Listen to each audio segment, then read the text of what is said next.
بسم اللہ الرحمن الرحیم نحمدہ ونصلی علی رسولہ الکریم اما بعد۔ تعارف سورہ حامیم السجدہ۔ اس سورت کا نام سورہ سجدہ ہے، لیکن ایک سورت سجدہ 21ویں پارے میں بھی ہے، تو دونوں میں فرق کرتے ہیں۔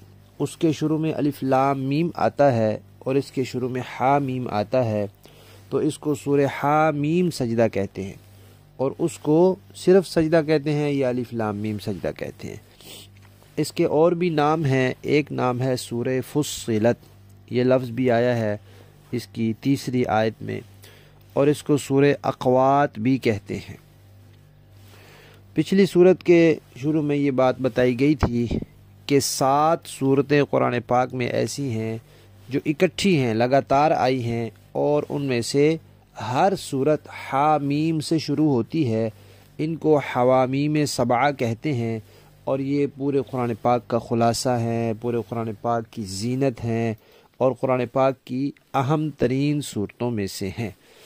یہ ان صورتوں میں سے دوسری صورت ہے، اور یہ 7 کی 7 صورتیں مکی دور میں نازل ہوئی ہیں، اور ایک ایسے ہی نازل ہوئی ہیں جیسے قرآن پاک میں لکھی ہوئی ہیں، یعنی پہلے اس سے پچھلے والی صورت نازل ہوئی ہے سورہ مؤمن، اور اس کے بعد یہ صورت نازل ہوئی ہے۔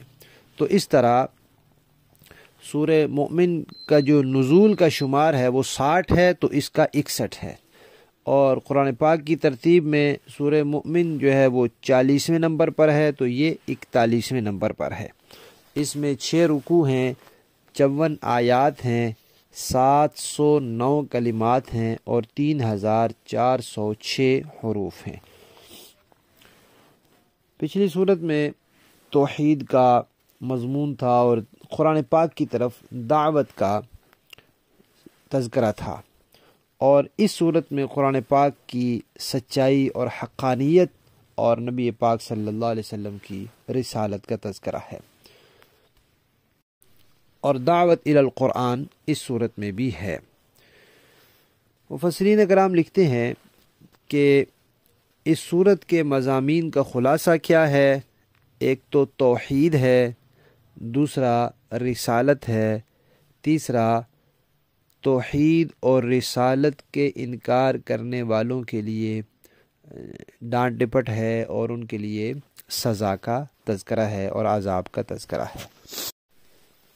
اور جو 3 بنیادی مضامین توحید، رسالت، قیامت مکی صورتوں میں بیان ہوتے ہیں، انہی مضامین پر یہاں دلائل بھی پیش کیے گئے ہیں، اور پھر جو لوگ ماننے والے نہیں ہیں، منکر ہیں، کافر ہیں، مشرک ہیں،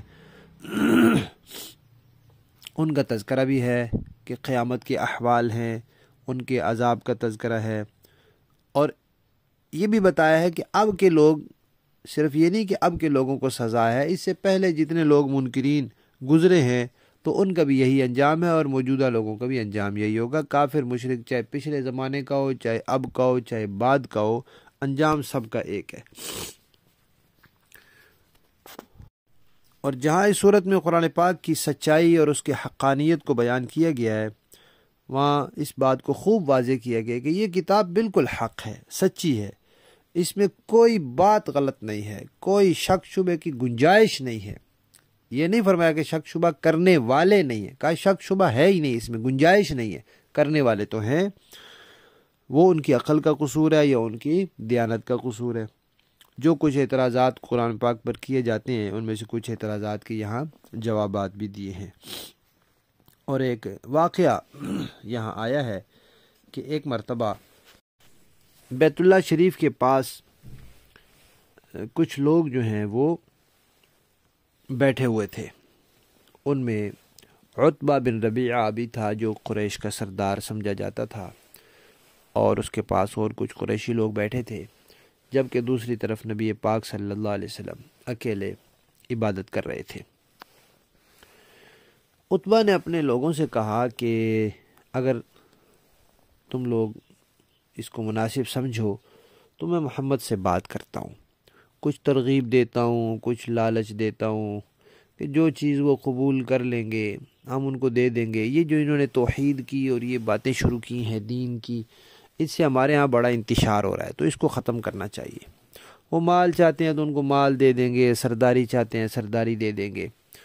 یہ وہ وقت تھا کہ جب حضرت حمزہ جیسے سردار بھی مسلمان ہو چکے تھے، تو مسلمانوں کی قوت بڑھ رہی تھی، تو مشرکین پریشان تھے۔ تو ان لوگوں نے عتبہ سے کہا کہ بالکل ضرور ایسا کریں آپ۔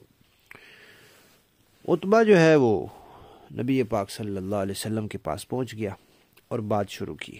وہ کیونکہ بڑا تھا عمر میں، تو وہ کہنے لگا بھتیجے، آپ کو پتہ ہے کہ ہم قریشی لوگ ہیں، اور آپ جو ہیں قریش کے اندر بہت شرافت والے سمجھے جاتے ہیں، نسب بھی آپ کا بہت اونچا ہے، خاندان بھی آپ کا بہت بڑا ہے، اور سب کے نزدیک آپ بہت محترم اور مکرم ہیں، لیکن آپ نے اپنی قوم کو بڑی مشکل میں ڈال دیا ہے۔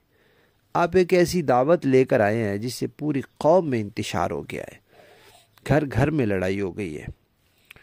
آپ نے ان کے معبودوں کو برا کہا ہے، تو معبودوں کی برائی تو کوئی نہیں برداشت کرتا، اور پھر جو پہلے باپ دادے گزر گئے آپ کی دعوت کے مطابق تو وہ سارے کافر ہو گئے، تو آپ نے ان سب کو کافر اور جہنمی قرار دے دیا ہے۔ اس لیے میں آپ سے کچھ کہنا چاہتا ہوں، آپ توجہ سے سنیں اور پھر آپ جو چاہیں پسند کر لیں۔ نبی پاک صلی اللہ علیہ وسلم نے کہا کہ میں سن رہا ہوں، آپ جو کہنا چاہتے ہیں کہیں۔ انہوں نے کہا بھتیجے، آپ نے جو تحریک چلائی ہے، اپنی نبوت کا اعلان کیا ہے اور کہا ہے کہ میرے پاس فرشتہ آتا ہے اور وہی آتی ہے اور میں اللہ کا منتخب کردہ بندہ ہوں، اس سب کا مقصد کیا ہے؟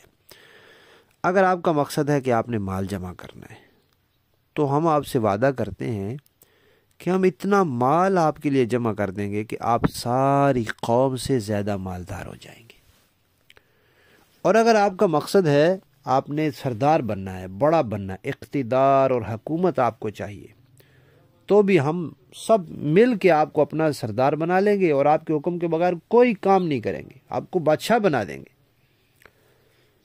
اور اگر یہ باتیں جو آپ کہتے ہیں یہ ہمیں نعوذ باللہ بیوقوفانہ باتیں لگتی ہیں، تو یہ اگر کوئی جن وغیرہ ہے وہ آپ کو چمٹ جاتا ہے آ کر، تو آپ ہمیں بتائیں، ہم آپ کا علاج کروائیں گے،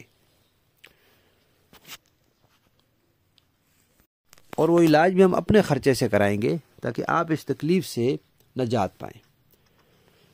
نبی پاک صلی اللہ علیہ وسلم نے اس کی ساری بات لمبی چوڑی سنی اور پھر کہا کہ آپ کی بات پوری ہو گئی؟ تو اس نے کہا جی۔ نبی پاک صلی اللہ علیہ وسلم نے فرمایا کہ اب میری بات سنیے۔ عتبہ نے کہا جی بالکل، میں ضرور سنوں گا۔ تو آپ صلی اللہ علیہ وسلم نے اسی صورت کی تلاوت شروع فرما دی، سورہ حامیم سجدہ۔ اس کے اندر بھی ایک سجدہ ہے۔ پڑھتے پڑھتے نبی پاک صلی اللہ علیہ وسلم ایک جگہ پہنچے تو قرآن نے اپنا اثر دکھانا شروع کیا۔ وہ توجہ سے جو سن رہا تھا تو اس نے منہ پر ہاتھ رکھ دیا۔ اس نے کہا کہ بس اور نہ پڑھیں آپ۔ جب سجدے کی آیت پر حضور پہنچے تو حضور نے سجدہ کیا اور کہا کہ عتبہ، اب عتبہ کو کہا، کنیت سے بلایا جاتا تھا، تو کہا ابو الولید، آپ نے سن لیا ہے، بس میری بات مکمل ہو گئی ہے، اب جو چاہو کرو۔ وہ وہاں سے اٹھ کے آیا۔ اب جب وہ آیا تو جو پیچھے لوگ بیٹھے تھے جن سے مشورہ کر کے گیا تھا، انہوں نے کہا کہ اس کا چہرہ بدلا ہوا لگ رہا ہے، یہ وہ نہیں لگ رہا جو یہاں سے گیا تھا۔ جب وہ آیا تو لوگوں نے پوچھا بھائی کیا خیر خبر ہے، کیا بات ہوئی، کیا جواب ملا؟ اس نے کہا بھائی دیکھو میری بات سنو، میں نے ایسا کلام سنا ہے، اللہ کی قسم اس سے پہلے میں نے کبھی ایسا کلام نہیں سنا، نہ تو یہ جادو کا کلام ہے، نہ یہ شاعر کا کلام ہے، نہ کسی کاہن کا کلام ہے۔ اے قوم والو، تم میری بات مانو تو اس کو میرے حوالے کر دو، اس معاملے کو میں اس کا تمہیں حال بتاتا ہوں۔ حال یہ ہے کہ تم ان لوگوں کا، مسلمانوں کا مقابلہ کرنے سے باز آ جاؤ، ان کو تکلیفیں پہنچانے سے باز آ جاؤ، اس لیے کہ یہ جو کلام میں سن کر آیا ہوں یہ غیر معمولی چیز ہے، اس کی ایک شان ہے، اور جو دنیا میں ظاہر ہو کر رہے گی، اس کو کوئی طاقت روک ہی نہیں سکتی۔ اور دیکھو میں تمہیں بات سمجھاؤں کہ ابھی ان کا معاملہ پھیل رہا ہے۔ اب دیکھو یہ جب بڑھے گا تو پھر آخر ان کی لڑائیاں ہوں گی باقی سارے عرب والوں سے، یا تو وہ غالب آ جائیں گے تو پھر تمہارا مقصد پورا ہو جائے گا، یہ ختم ہو جائیں گے، مغلوب ہو جائیں گے، یا پھر یہ غالب آ جائیں گے۔ اگر یہ غالب آتے ہیں تو یہ تمہاری برادری کے ہیں نا، تمہاری قوم کے ہیں، یہ قریشی ہیں، تو پھر پورے عرب پر ان کی حکومت ہوگی۔ ابھی تو تمہاری صرف مکہ میں حکومت ہے نا، پھر پورے عرب پر قریش کی حکومت ہوگی، تو ان کی حکومت گویا تمہاری حکومت ہوئی، ان کی عزت تمہاری عزت ہوئی، اور تم بھی ان کی کامیابی میں شریک ہو جانا۔ تو لوگوں نے کہا ابو الولید، لگتا ہے تم پر بھی محمد نے جادو کر دیا ہے۔ بہرحال اس نے یہ باتیں تو محسوس تو کر لی، لیکن ایمان نہیں لایا وہ ضد بازی کی وجہ سے، اور باقی لوگ بھی مسلمان نہیں ہوئے۔ تو یہ اس صورت کا مختصر سا تعارف ہے۔ اس صورت میں زکوٰۃ کا بھی تذکرہ ہے، اس لیے بہت سے مفسرین کا خیال ہے کہ زکوٰۃ مکہ میں فرض ہو گئی تھی، لیکن تفصیلات مدینہ میں نازل ہوئی تھی۔ واللہ اعلم۔